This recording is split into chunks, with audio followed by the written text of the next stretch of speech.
Hello and welcome back.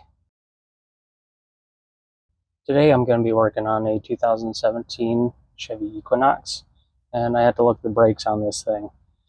I'm going to look at this and kind of show you a mechanic's perspective on this. Lift it up with your jack and then make sure that you have a jack stand.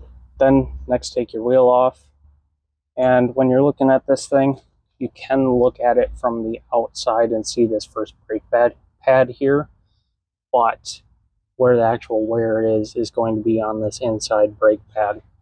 So that's what we're going to be measuring today. So you have a nice little sight right here.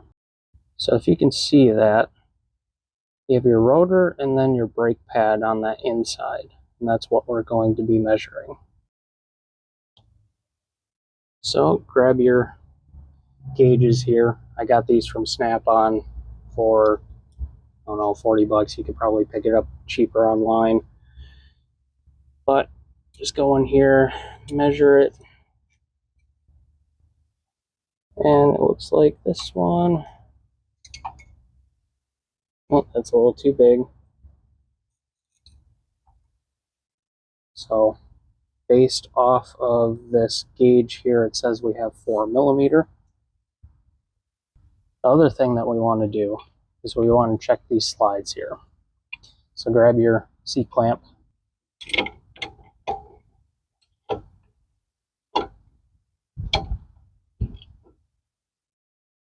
So you just tighten it. Don't need to go all the way, just need enough to be able to move the slides. And you just want to make sure that this moves nice and free. If it doesn't, that means one of these slides is bound up. You could clean it, but I would recommend actually replacing the caliper. When you are doing brake jobs, I always recommend replacing the pads and the rotor. I don't like doing pad slaps because as this thing gets thinner, it's more likely to warp and cause a brake pulse in the brake pedal. And the other thing is, if you do too many pad slaps, it's possible that when these things wear down far enough, a brake pad will fall out, and then you're actually going to be metal on metal with the actual caliper, and then you have to replace the caliper anyway.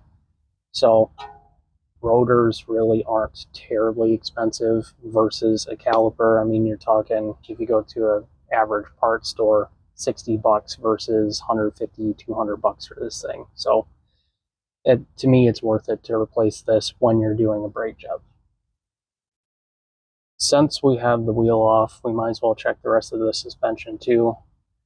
Check your sway bar link, move it around, see if there's any clunking, sway bar bushing. When the wheel was on, I did actually move it side to side, up and down, just to see if the tie rods were bad or this lower ball joint here. But the other thing you can use when you have the tire on or off is pry bar. You don't need to go crazy with it. You just want a little bit of movement with the components, see if there's any loose parts. And sway bar looks good. Now I'm testing the lower ball joint. That feels pretty good. And I also like checking the bushings on the control arm. Everything looks pretty good on this. So I'm going to check all 4 corners on this thing. So now we've moved to the rear. And this setup is a little bit different on the rear. Different placement of the caliper, but same general function.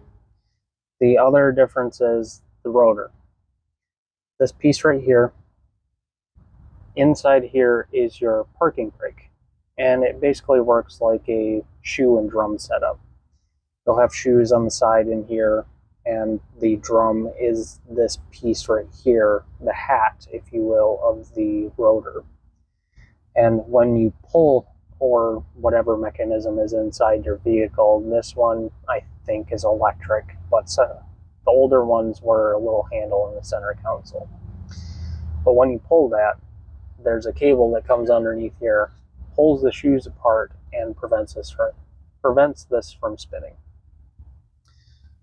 You do have a little peephole right here. You can take a little screwdriver, pop this little grommet out of here, and you can try to take a look.